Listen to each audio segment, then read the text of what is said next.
Welcome everyone to First Unitarian Church of Honolulu's weekly Hana. This is a time when we gather together and learn more about some of the issues facing us as a community, or we just ask questions or we play games. It depends on my mood that week. And so today we're very excited because a lot has been in the news about some of the changes that have been made to some of the immigration policies in the US, and also some news about what's happening at the border we've seen between Mexico and the United States, but also raising questions of how immigration is impacting the lives of our neighbors and siblings here in Hawaii and on its many islands. So we are super excited to have with us one of the premier immigration lawyers in the state of Hawaii, Kevin Block, who is a friend of mine and a friend of the congregation's. So Kevin, welcome. Can you tell us really who you are and what you do? Yeah, thanks, TJ. Can you hear me okay? Oh yeah, we got you fine. Yeah, TJ just asked me to do this yesterday, so I have nothing prepared. and I just can't say no to TJ. He walks the walk, and I've asked him to do some pretty incredible things, and he always said yes, like wear his priest collar and come to court and stare at the judge for me, and he did that and a few other things. So so I always say yes to him. So thanks for inviting me. It's an honor to be here with all of you.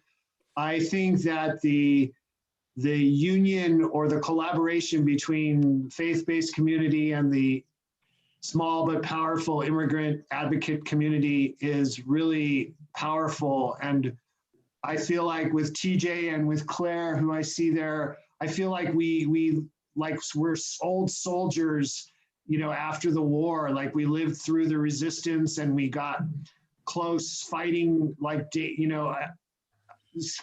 excuse my clumsy religious analogies, but like David and Goliath, like we fought against this huge monolithic Trump administration and all of its evil empire shenanigans, and here we are kind of almost on the other side of it. So yeah, I'm just I live on Maui. I've been practicing immigration law for 10 years, but in my own practice for 7 years. I used to work for the government as the director of the Maui County Immigrant Services Division, and then I went into private practice. And I'm also on the board of the Hawaii ACLU. And my mother was an immigrant. She was a refugee from Germany after World War II. And my father, his family were immigrants, Russian Jews who fled the Bolshevik Revolution. And my son is an immigrant. My partner and I have an adopted son who was an orphan that we became our foster son, and then we adopted him. And his wife is an immigrant. She has DACA. And my legal assistant has DACA. She was brought to Hawaii when she was 6 months old. And she's my right-hand man and one of the closest people in my life. So I'm surrounded by immigrants, and it's no accident that I became an immigration attorney. I feel like it's the crossroads of everything important about who we are as a country and and how we treat people. And I don't think there are immigrants. I think if we're walking on the face of the earth, we're where we belong. And my mother, who was a German immigrant, she was really into birds and how they migrate. And they fly, some of these birds fly from Alaska to the jungles of South America, unfettered and, without borders. And that's how humans used to travel around the earth until we built these borders. So I think it's a noble and important practice of law. And so that I love my job, and I look forward to it every day, but especially a little bit more now that we are kind of hopefully on the other side of the craziness of the last 4 years. Yeah, can you say something about I'll just say it, the hopelessness of the prior 4 years, like the progression and what it felt like? Because we were friends almost the whole time of that administration. And and we both kind of watched it careen into the abyss. Can you say something about where you got to? I don't mean to jump right into the feeling space, but I think it's good for people to hear what people very close to the situation were really feeling like. Can you just give us a sense of what it was like? Well, I mean, on the negative side, you know, it was overwhelming. There was a lot of stuff that, you know, Claire can talk about this too, but there was a lot of stuff that came at us, you know, so fast that we just couldn't keep up with it. Like there was, because the administration had to use policy change as obstacles to bring about their goals rather than legislative change. There was a lot of them, and they were coming at us fast and furious, and they were coming at us before people even knew what the rules were or how to react to them.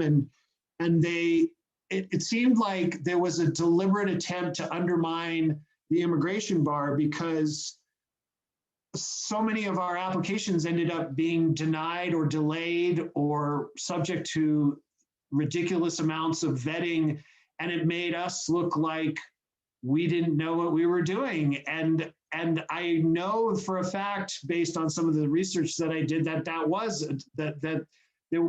the Attorney General in particular, I don't think the president was smart enough to focus his attack on us, but the Attorney General was, and it was, you know, they don't like the immigration bar because we stand up for folks, you know, that they felt shouldn't have any rights. And so but on the positive side, you know, there's this saying that I when I was younger, when I was in like 1985, I found out that I had HIV, and for a long time I was devastated by my reality. And then I heard this saying that it was a Chinese saying that said that no disease, short life, one disease, long life. And what it did for me, having HIV, is it helped me focus my resources, prioritize, decide what was important, and really sort of like go to battle. And that's what the Trump administration did for me. I had to, you know, everything superfluous and extra got stripped away from my law practice, and I just was in it like a fight to the death. And I was fighting every day, and I feel like I have a little bit of PTSD now, but because I'm hypervigilant still, like I'm still like, I don't trust them. And some of the stuff that I saw was so criminal and so unreasonable, and there was no excuse for it. Like one of the things that comes to mind is when the Attorney General announced that he was going to take away DACA, I didn't understand that. Like I could see some of the political upside, even though I didn't agree with it. I could see what the strategic value to them was. I mean, that's my job as a lawyer, is to understand the other side. And I could understand, I didn't agree with a lot of the things they did at first, but I could understand it. But that one I didn't understand. I didn't know what the political upside was for them. I didn't see what the strategic value was for them. It just seemed mean and vicious and cruel. And it caused so much pain that was, you know, disproportionate to any political gain that they got out of it. I don't know that they got that much mileage out of doing it, but we suffered. Like a lot of the people that I know have DACA. I did a huge number of, I've watched these kids on Maui grow up. Like a lot of them I've known since they were little kids, and now they're adults, and I know their kids, and I've gone to their high school graduations and their quinceañeras, and they were just so traumatized by that because they didn't know if they were going to be rounded up and deported, and they didn't know what their future, they didn't know if they should make plans for a month from now or a year from now. And I know what that's like, and it's no way to live. And I just, that was one of the worst, that was one of the low points for me, was when they took away the DACA protections. So anyways, I forgot what the question was, but I hope I answered it. Yes, and actually 4 others that I was gonna. No, I'm just kidding. That's fine. Your Honor, the witness has lapsed into a narrative. Could I direct him to? We're gonna do lots of lawyer jokes today.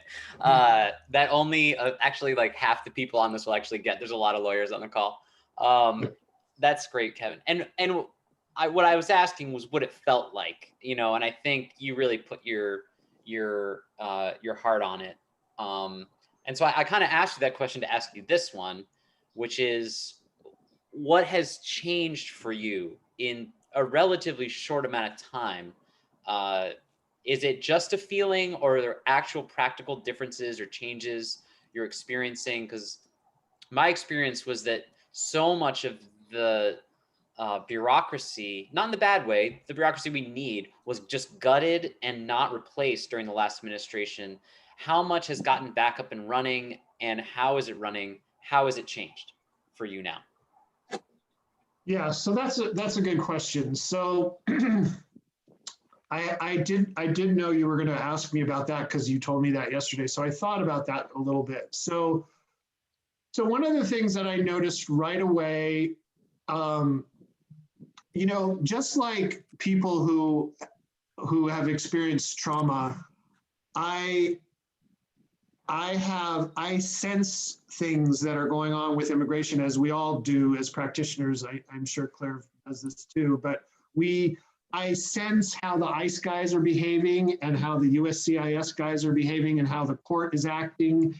And I feel the changing tide, or, you know, positively or negatively. And I felt things cracking open a little bit.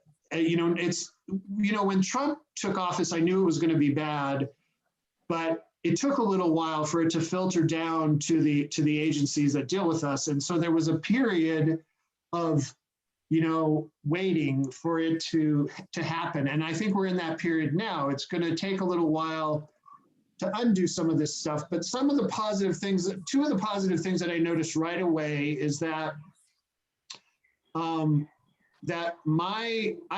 have a lot of cases where the person has exhausted all of their, you know, remedies. They've lost in immigration court, they've lost at the BIA, they've lost at the Ninth Circuit, and they're waiting to be deported. And that became sort of unwittingly a practice area for me, because I became like the ICE whisperer. Like I knew how those guys, like they don't teach you this in law school, but I felt like I could go in there and stop them from deporting people. And that's what I was able to do. But it was getting really close. Like literally in January and December, they were trying to deport some people that TJ knows and that have been basically on the chopping block for years now. Like, and they were just getting ready. Like they were like, pack your bags, start getting I was giving them, they want itineraries. Like they want to know that the person has a plane ticket already. And I was submitting those and just like scrambling around when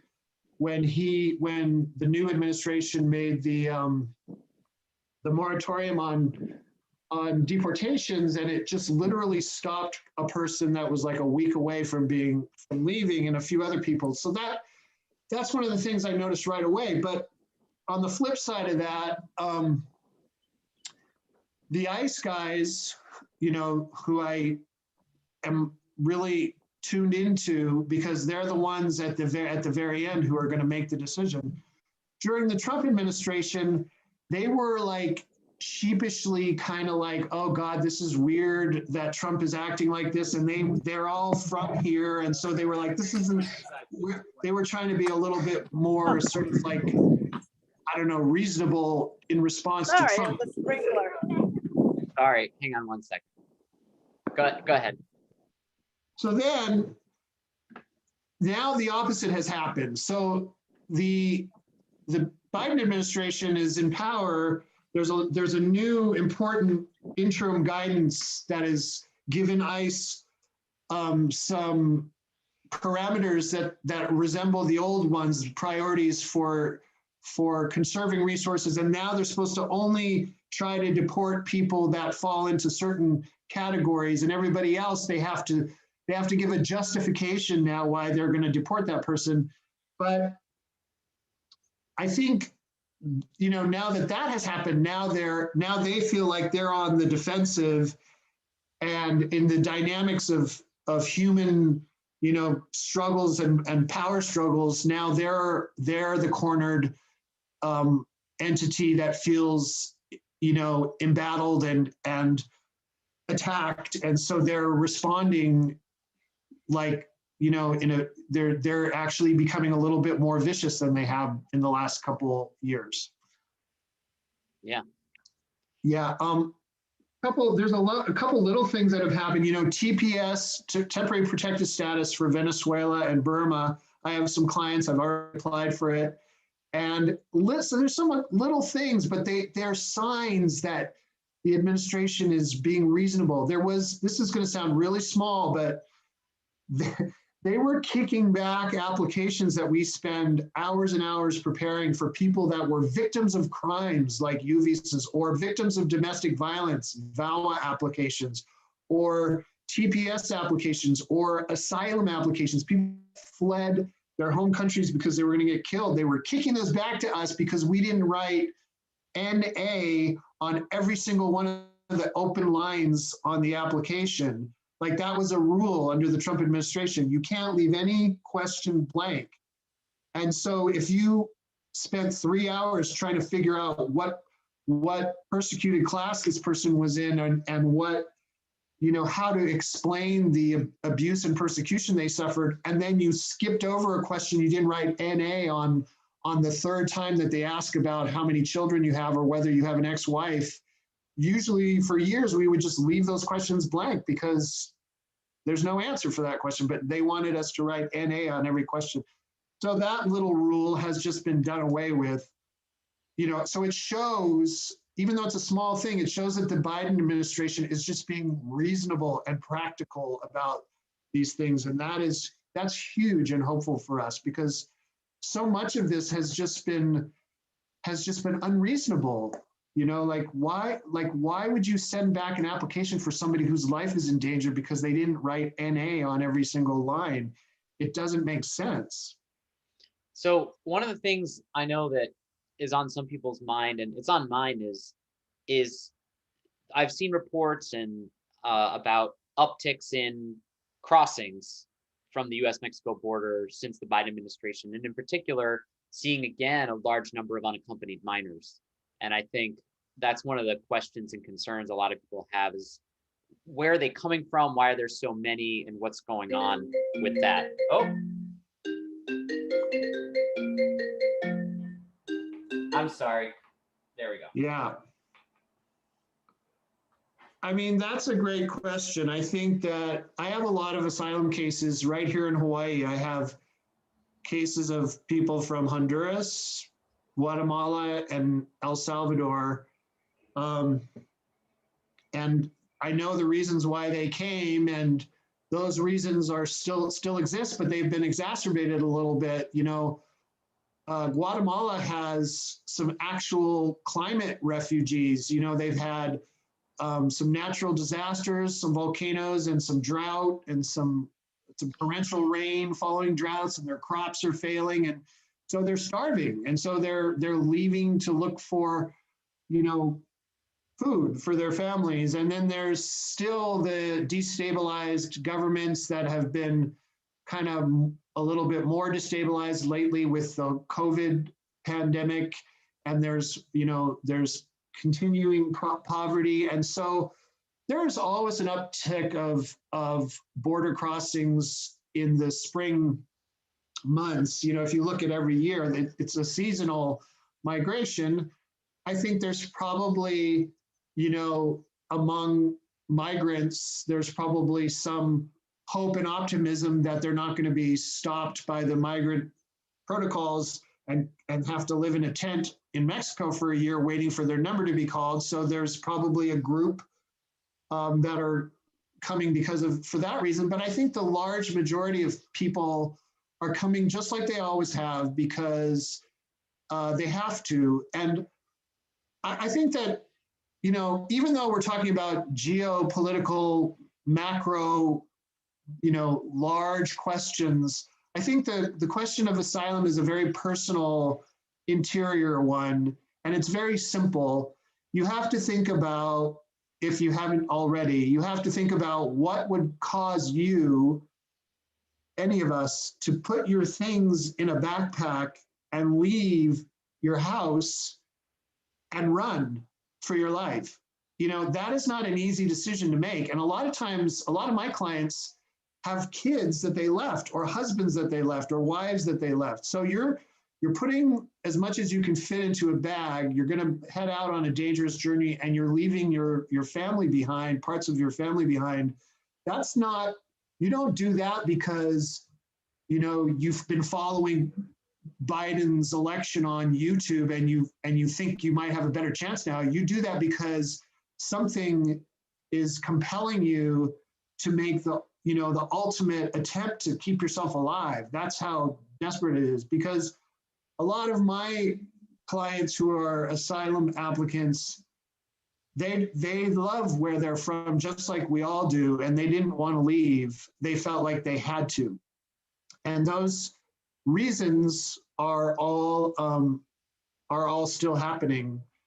I think the Biden administration is planning to invest money in those countries, and I believe that might be a strategy that works. You know, I was thinking about, I went to Costa Rica a couple of years back, and I don't ever have any, like, I don't hear about Costa Ricans coming to the border and crossing, and it's because They love it. they have a livable wage, they have, you know, safe schools, they have jobs, you know, and low unemployment. And so they don't, if things are even tolerable or manageable in a country, people won't leave. So I think that's kind of like what we need to look at. But yeah, but I think that the surge at the border is understandable. You know, we're in a migration crisis all over the world right now. So I preached about this on Sunday, and one of the things I kind of said was there are camps that say, groups of people, I should say, you don't want to talk about camps migration. There are groups who will say, well, they knew it was illegal when they were coming. If they get caught and kicked out, it's their fault.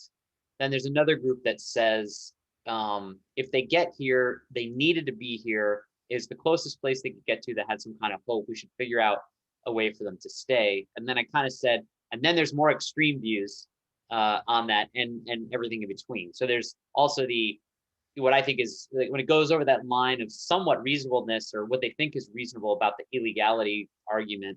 On the other side of that is the kinds of nationalist policies that I think were being implemented to harm children in particular in the last administration, just as just a mean-spirited thing to do. And then on the other side, there are people who are like, migration just happens. The word immigration shouldn't even be a thing. And, you know, that borders are man-made, and so are the problems that are forcing migration. And this country has more than enough to care for these people. Where are you on the spectrum, Kev?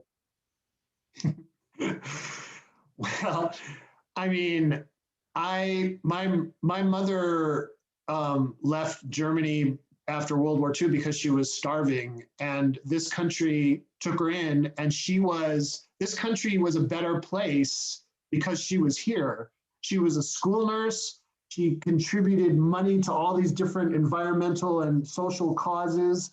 She paid her taxes. She raised her kids.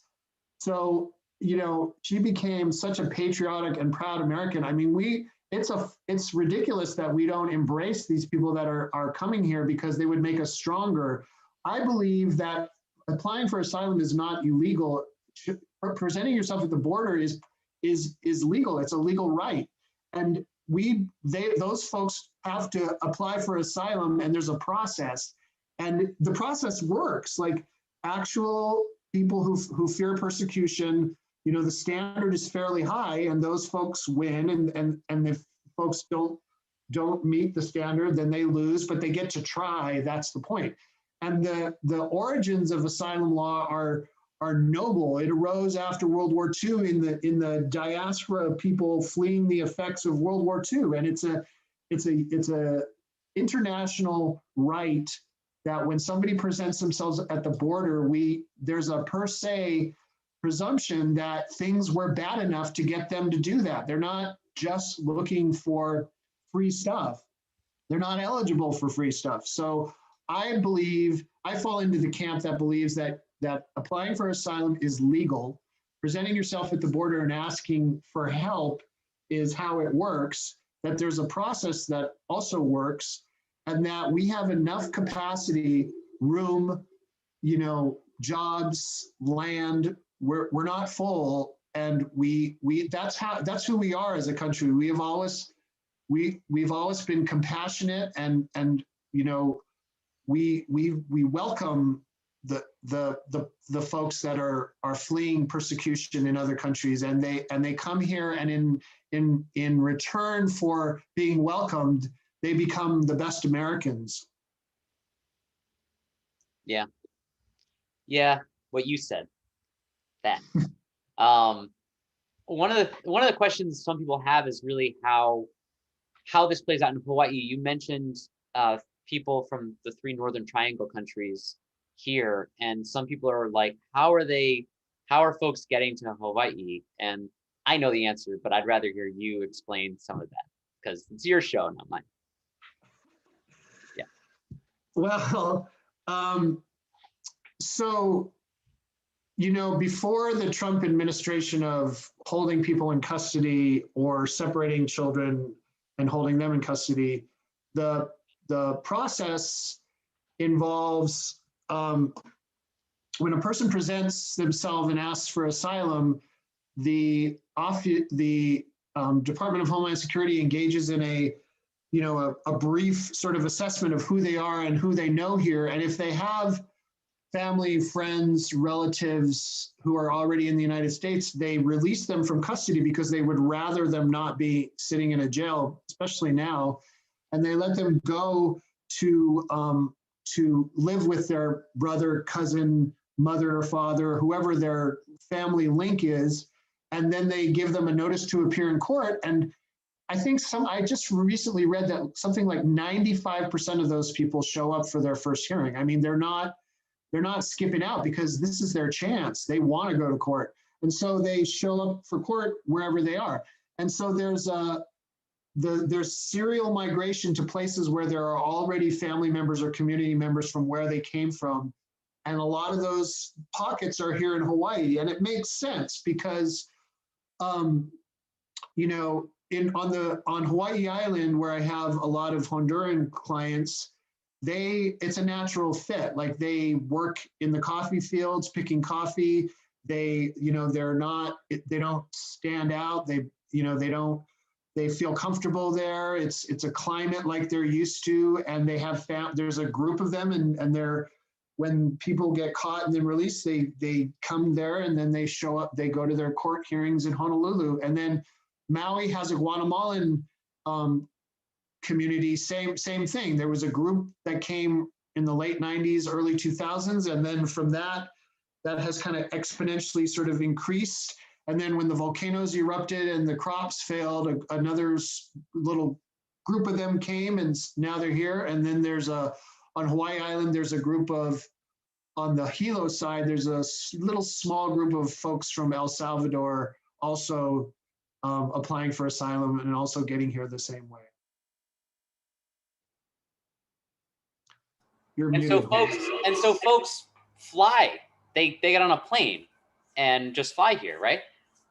Yeah. So when they're released from custody, when they post a bond at whatever at Dili or whatever border facility they've been held at briefly, when they post their bond, they have to show up and report at the ICE office here within a certain amount of time. And yeah, they get on a plane and they come here, they show up. And you got to remember too, like, these are folks that are from authoritarian regimes. Like, when our government tells them to do something, they do it. They're not like about to suddenly at the age of 35 start, not obeying the law because where they're from, if you don't do what the government tells you, they kill you. So they're like, they come here and they're like on point with everything that they're supposed to do because that's just who they are. It's in their DNA. So I see a lot of information in the media. And one of the ones that just fries me is when they're like, oh, they're just going to come here and then they're not going to show up for their immigration hearings. Not true. Like they show. I have a client on Hawaii Island that has a 4-year-old daughter that when they rode from the daughter didn't get enough oxygen when she was being born. So she's 4, but she can't walk or talk or chew or eat solid food. And her mom carries her, everywhere. And she carried her to get here. And they rode underneath on the bottom of a bus in the dark in like a space about this big all the way across Mexico, presented themselves at the border, got taken into custody, got released to a family member on Hawaii Island. And now she shows up for all of her court hearings, getting on the plane, going through TSA with no ID because ICE has taken her passport. So she has to explain to them without speaking in English who she is. And she gets on the plane during COVID and shows up for her ICE reports and her court hearings without fail. So if, that's just these folks would swim to immigration court if they had to. That's been my experience. Yeah, it's really, I find it so, sometimes when people who cast aspersions are just taking them out of their own backpack. They say, because they're the kind of person that wouldn't show up to something like that, and they don't know what they're talking about. Yeah, anyway, it gets me kind of vexed. It's hard to move on to the next question, but yeah, vexed, DJ. I mean, I met their dad, so it's a really, anyway, yeah, that's one of the things I think a lot of people just don't realize that there are as many people as there are from these parts of the world in Hawaii. Like maybe because in Oahu, we don't actually have the cultures enough together to make a culture, a neighborhood, a family. We don't see in schools cousins and uncles and aunts and things like that. And I feel like it's something we're missing, missing out on. It's more of something that is happening on some of the neighbor islands. But yeah. Now it was funny when you were listing all your family members that were in migration. It struck me that there's a pretty new member of your family that never was in migration, right? How it's like you became a grandfather recently, right? Right. Yeah. So my partner and I adopted our foster kid, and then he got married, and then he had his first daughter on July 28th, 2016, my granddaughter Arisme. And then in May of last year, during the pandemic lockdown, a week after my birthday, little Kevin was born. So they named him after me. So his name is Little Kevin, and he'll be turning a year now, coming up on, he's coming up on a year. That's exciting. How does it feel? I love it, man. Like Cesar became our foster kid when he was already a teenager. So I jumped the shark. Like I've changed a few diapers of my grandkids, but only for the novelty of it. But I didn't raise him as a kid. I got him when he was already a teenager. And now I just get to have grandkids, and my grandkids, they love me, and it's just super fun. I used to make fun of grandparents, and now I'm totally that dude. Like I will bust out my phone and show people pictures of my grandkids until they're like, okay, we get it. She's cute. You can stop now. So yeah, it's pretty cool. And this is going to sound totally cliche, but it is true. Like sometimes when I feel like tired by the fight or whatever, I think about them, and I want this world to be better for them. Like I want my granddaughter to have a better world where people aren't being so ridiculous. And that's why I fight harder, I think, because they're so young and helpless, and we're at such a crossroads. I mean, we could make this place like, we could enter into a new age of just understanding and tolerance and practical approaches to things. I don't think we should open borders, and I don't think we should, I think there's a practical answer that, that takes into account the fact that people have been here in Hawaii. The thing that really fries me, besides the stuff at the border, there are families that have grown up here, like my legal assistant. She came here when she was 6 months old. There's no practical, responsible reason why you would want to send her back to Guerrero, Mexico, where she doesn't even, she was an infant when she got here. It makes no sense at all. And it tears apart our communities when you rip people out of their places in our little, Maui outer island communities, and you tear them away, and then you leave half of them here, just like causing trauma and years of psychological damage to the kids that stay because they were born here and they're U.S. citizens, and then you take one of the parents and send them back to a place that they don't even remember. It just makes no sense. Like, I think if you're going to be in a party that, is constantly telling everybody how you support families and you're pro-family, then you got to stop tearing families apart. It doesn't make sense on any level. It's economically stupid. It damages kids, and it causes the leftover family members that were surviving before to now need public benefits. And that's their big fear, that they're going to have to give people free stuff. And now they have to, because they've left a family without a dad or a mom, and the kids are U.S. citizens, so they're going to stay here.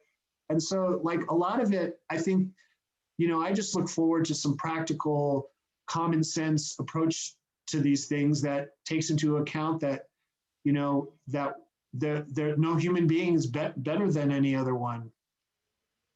And that raises a question I know a lot of people have, I don't know, every story is different. Everyone's got their own story, but one of the stories we have heard a few times is about the unaccompanied minors. And I think people don't really understand. There's a very visceral response in my own heart that's like, well, just give me 4 or 5. I can handle it here, and I've got other members of the church who are like, sign me up. I'll just take 10, however. And this idea of it's just so wrong. But can you tell us how do minors come unaccompanied? I mean, some it's through losing both their parents. Some it's just they're only members of the family that are strong enough, right, to really make the journey. It's just the person who goes. But I know there's a lot of concern about that. And I don't want to keep answering my own question, but the other is that what we consider a minor in the United States is very different than what growing up in some of these countries is like. When you are 13 or 14, you're working. You're in it. You're not a minor. You're a minor here. But what they've been through more than most people in this whole country will ever be through by the time they're 14. But anyway, Yeah. Now I've answered some of my question, but can you say some about, I can't help it, the preacher comes out sometimes, but about what unaccompanied minors are doing and how that happens in your experience? I mean, some of the young boys that I have as cases they were old enough in Guatemala to be recruited to be in gangs. And so mom doesn't need to leave because it's too dangerous for her. And she's not the one that they're trying to recruit, but 13 or 14-year-old brothers. I have 2 brothers that are 13 and 15 now, but they were being actively recruited, and the gang was saying, yeah, you can join up with us, or you can die, or we can, and so she was just like, I can't go to the police with this. I don't know what to do. It's safer if you guys leave and try to go to the United States. I have a couple women cases, Guatemalan women, young unaccompanied minors, and they were going to be recruited by the gangs also, but it wasn't to be gang members. It was to be gang members' girlfriends, or whatever you want to call it. And I have other young women that are not minors, but they're young women. They're in 18 to 22-year-old range that were fleeing domestic violence. And I have some young kids where one parent or a brother or uncle, older brother or an uncle, is already here. Mom stays home with the younger kids, and the kid who's 13, 14, or 15 that's at risk for gang recruitment gets sent and is unaccompanied at the border, but is actually coming to meet with a family member. So those are some of the scenarios. I mean, gang recruitment is not an easy asylum case to win because our asylum courts have decided that that's not a real thing. But from my own anecdotal, experience in speaking to my clients, it is a real thing. Like they don't want to join, and there's no alternative. And there's the gangs are the de facto government in the area where they're from. They've taken over the functions that a normal government would. They're the ones who give people money. They're the ones who tell people what to do, and these kids, they like to recruit young men, and some of these young men are just like, I don't want to join, and I don't want to die, so I'm gonna take my chances and leave. Yeah, one of the questions that Kevin was talking about that he get asked, or the standard is there something happening? Are the police not enforcing a law that is that's causing you have to leave, which is just such a fiction because there are no police really there to enforce anything. And so it's like your answer is like, yeah, it's illegal to join a gang, but the cops aren't stopping it, and you're trying to make that case. They almost make it impossible on your end to argue and to fulfill that question, because if that's one of the bases, then they can just kick the application. So yeah, it's that's exactly right. There's a weird disconnect because you're in the courtroom and everything's safe and everything's orderly, and the judges in immigration court can ask the clients questions, so they can prosecute your client or cross-examine your client, and they'll say, well, the first time that the gang members tried to recruit you, why didn't you go to the police? And my clients always say the same thing. They'll say, well, because I could actually endanger myself and my family more if I go to the police, because the police will tell the gang that I went to them to report them, and then there will be retribution. So we don't go to the police for things like that. And it's, even though these judges are super intelligent and they've been doing this for years, they just can't wrap their heads around the fact that there are places in the world where you don't go to the police for things like that. I don't know what you do go to them for, but you don't go to them for help in those countries. And that makes perfect sense to me. And so that's one of the issues. There are two other issues here in Hawaii that I want to just mention in case people want to advocate with their Congress people or their representatives. These are two things that are actually happening right now in Hawaii that are just insane. So one of them is somebody at ICE has a contract with the people that make GPS systems that you wear on your ankle, because they are giving those things out like it's crazy, but they just want to put those on all of our clients that have been here for years, that have kids that aren't going to go anywhere. They're now wearing GPS ankle bracelets. And if the thing malfunctions or the battery doesn't charge, they got to fly back to Honolulu to have it checked or fixed or replaced. During COVID, it doesn't matter. My clients have been flying back and forth, endangering public health just so they can get the battery changed out on their GPS. And the whole thing is so stupid because this right here is a GPS. Like if you want to track somebody, just make them call on the phone or something. You don't got to strap a big, thick, chunky bracelet on their ankle. That's the stupidest thing ever. So that really irritates me. And then the other thing, sorry to get up on my soapbox. I was only laughing because your grandkids are on your phone. So when you said I'm one of those crazy, you held it up and we were like, oh, see. Oh my God. Yes. Yeah. Sorry, but I didn't mean to interrupt. The other thing that really gets you. The other thing that gets me is there's this practice with our local ICE office that is contrary to all of our most deeply held principles of constitutional law, and that is that bond, when you ask somebody for a bond, it has to be related to their risk of flight or their danger to public safety. And when in criminal court, in state court, you have to do a bond study, and you have to explain to the judge, I want this bail to be $20,000 because this person's dangerous and they're going to leave. So we need to make the bond high so that they'll show up for court.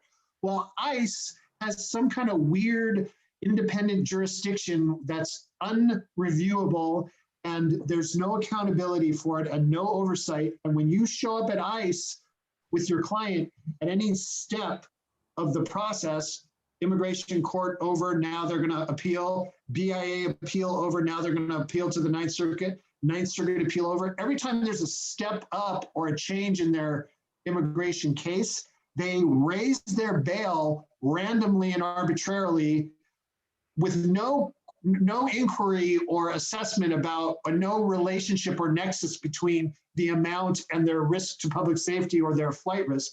It's just basically like a thing like, oh, well, how much can you afford? Yes. So basically, my clients are fleeing, countries where they've been extorted by gang members, and they're being extorted by the US government. And I know that sounds dramatic, but the government is saying to them, if you want to stay out of jail and fight your case and not be in the federal detention center when you're filing your appeals, you need to pay $10,000 bail. I had a dishwasher from Guatemala who probably makes $12 to $15 an hour have to pay a $10,000 bail. Of course, he didn't have to pay it. He could have chosen to not file his appeal, or he could have chosen to get put into custody in the federal detention center.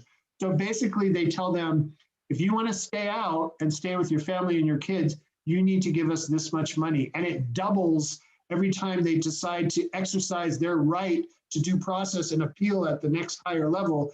The bail can sometimes double. And I think that needs to be brought out and brought to the attention of our congressional representatives, because it's illegal and it's extortion. That's the end of my speech. I'm glad. We have a tendency to write postcards at our church. You may think that sounds funny, but we don't mess around.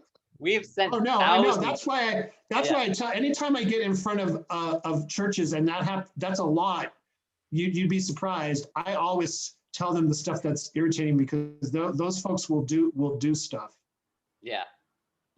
That's it's very. And somebody just asked if a really good question, has the ICE bond system been challenged in federal court? Not that I know of yet, but I think that's a great idea. I think I need to talk to the ACLU about that. This is a good venue to do it. I mean, some of the federal judges in Hawaii are super nice. I'm just saying. Yeah. They got a good reputation.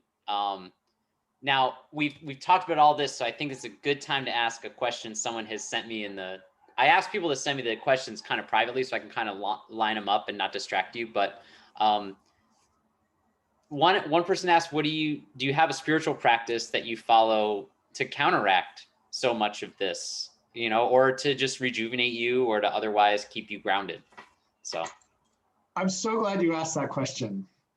So I'm a recovering drug addict and alcoholic, and I'm very deeply and actively involved in a 12-step program, which, as part of that, I have a morning ritual that involves prayer, meditation, and yoga, and it happens every day. And I ask in my morning prayers what my higher power's will is for me and how I can best serve my fellow man. And I believe in that strongly.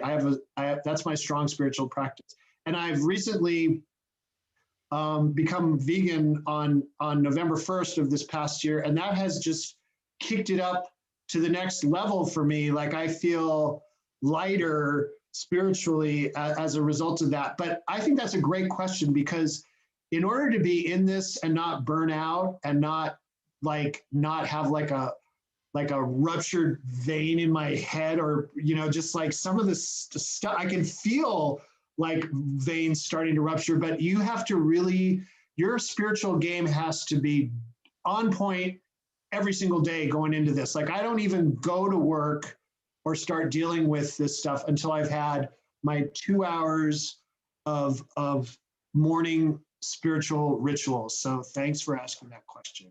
Yeah, I'm glad. It's yeah, I mean, when I was a lawyer, I never tell stories like this, but man, I mean, it was like, it was different because you're doing something that actually, I mean, I was helping people, but I was helping them get rich. Like you're helping people stay alive. It's a little different. But even what I was doing, like, it can lead to such unhealthiness. Just eat. It's like you're like a you're like a pain eater. You're just like it's just constantly taking it in and almost no outlet. That's why the percentage of lawyers who have chemical issues eventually is 3 times what it is in the normal population, because they find something to to take care of that. Yeah, I know a number of recovered lawyers of both varieties. They've stopped being lawyers or they've stopped drinking. But yeah, it's a huge thing. Yeah, and my spiritual advisor, one of them is my sponsor, and when I have a particularly difficult or awful situation at work, his advice is always the same: more prayer and meditation. That is the solution. Doesn't always look like the problem. So I don't attack the issue harder and faster or in a different way. I actually turn away from it and turn to my spiritual practices, and then I have another look at it later after I've paused and done that for a little while. That's a very that's a good lawyering approach also. If you just keep staring at the problem, you don't widen your scope to other cases or other avenues or other ways of arguing or tackling the problem, then you're never going to get anywhere. You're just going to be stuck in the knot, not in the wider web. So yeah. Yeah. We're getting a little close on time. We've answered a lot of the things here. Is there anything we can do for you? Like, if you were like, what could this church of people who have this wily minister and do for me and my people? What is it that you'd imagine? And we got some friends, we got some people we get involved and stuff. But what is there anything that comes to mind as something that you could use the most help with your folks? I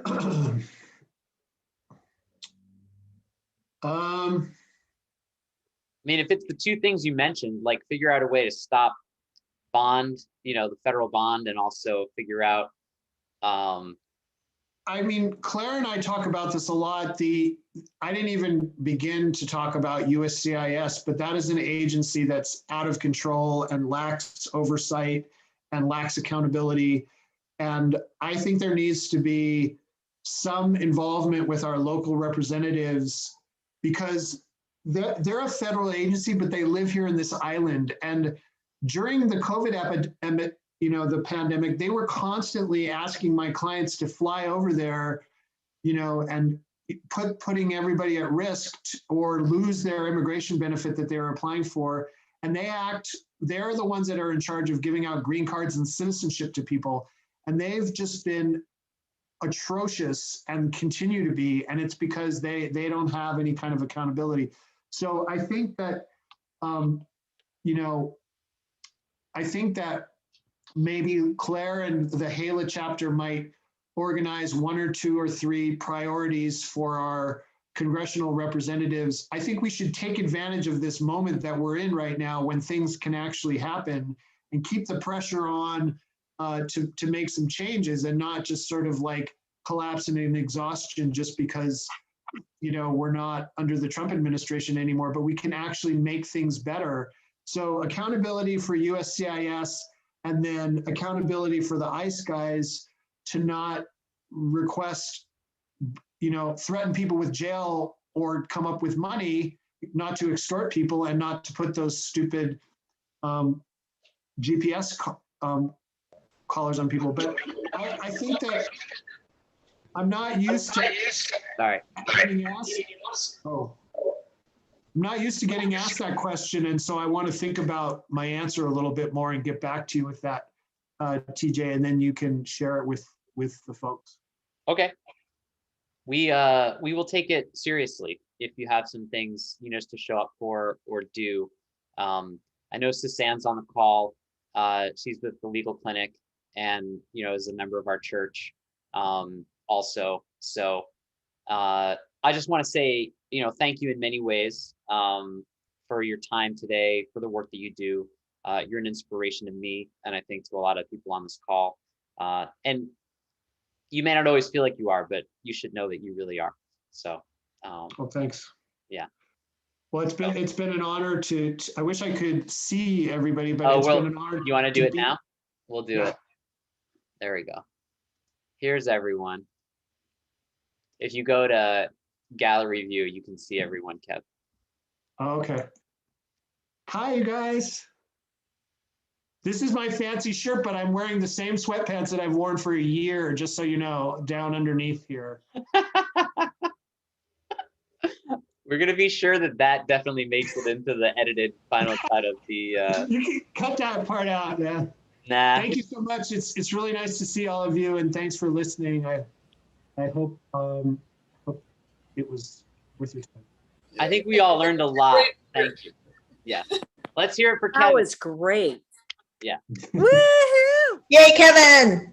And really, let's hear it for Thank you, Claire Kevin. also. Claire's on the call. Where is Claire? Oh, did she go? She left. Hi, Claire. No, she's here. Oh, there she is. Claire's Hi. doing, Thank you.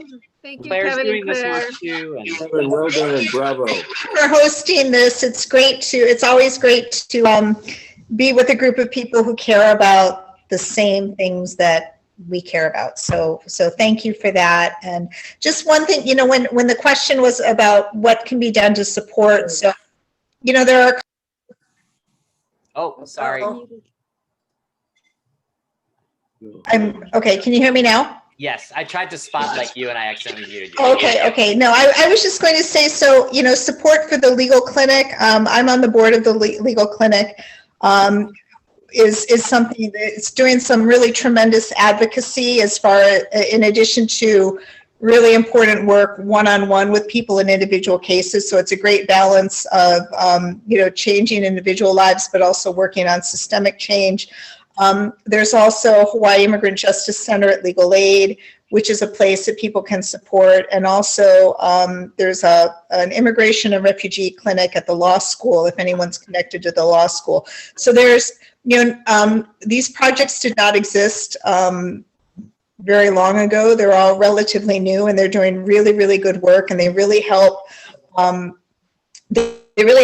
and I and others who are in private practice, but also doing a lot of advocacy to, you know, to help affect some of the systemic change that it's hard for us as individuals to do. So just a plug for those groups. And again, thanks to all of you for your interest, and thank you to my brother Kevin for everything that he does always. Thank you so much. All right, everyone. I'm going to release you to your late dinners or your cocktails or whatever you're going to get up to this evening. Yeah, there you go. I'm going to edit this and get it posted so people can see it tomorrow. But have a wonderful week, everyone. Kevin, mahalo. And Thanks, you guys. yeah, have a great night, everyone. Thanks again. Bye-bye. Mahalo.